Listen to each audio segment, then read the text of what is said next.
Okay, continuing on with our trials, testing our boomer anchor versus some of the other standard anchors that are out there in the distance. So we had a sand anchor that we trialled, and you can actually see we dragged it a fair way, the sand anchor, trying to get it to really bite in and hold.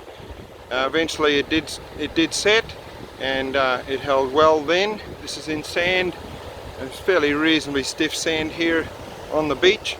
Then we tried just a normal reef pick, and obviously it's not designed for sand and mud, and it was very easy to drag backwards and forwards, and that's not a fair test on it at all, but just to give us a bit of a comparison. Then we went to the Plough anchor here, and the Plough anchor has got plenty of surface on it, so it's a nice big style plough, and it worked well. It in these conditions held very well. Took a couple of meters, maybe 1.5 meters or so, once the tide had turned, to turn around and reset itself, but still a very good result.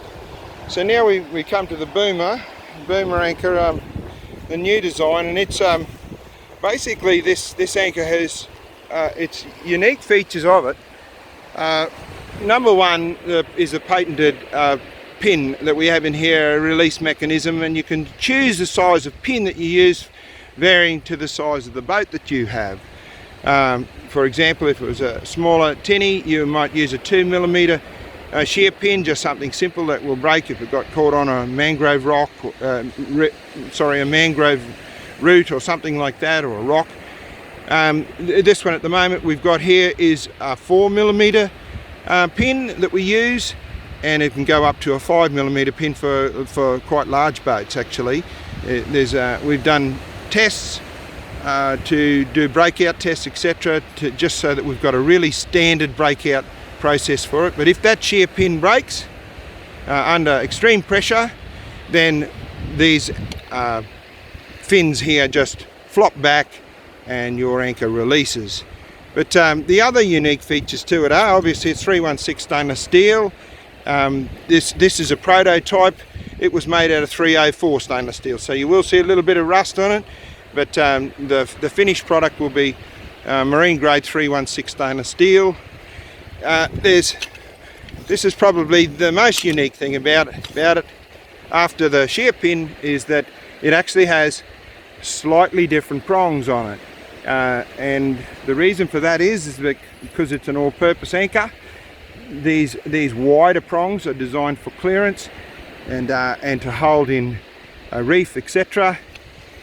And there's only a subtle difference between the two, but that slighter different angle on these particular prongs gives it great penetration qualities for sand and mud, etc., and holding.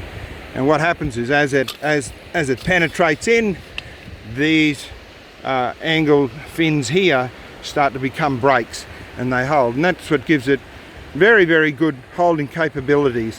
When this anchor is not designed for in a cyclone or extreme conditions, it's a general all-purpose anchor that you can anchor up safely overnight in normal conditions. We have been out overnight with this anchor and in a squall, and it held beautifully, and that was in fairly stiff sand, so we had no issues with it. However, it is designed for all-purpose use, and certainly not to be held up in a cyclone or extreme conditions. Anyway, we'll give it a test, give it a pull, and see what happens.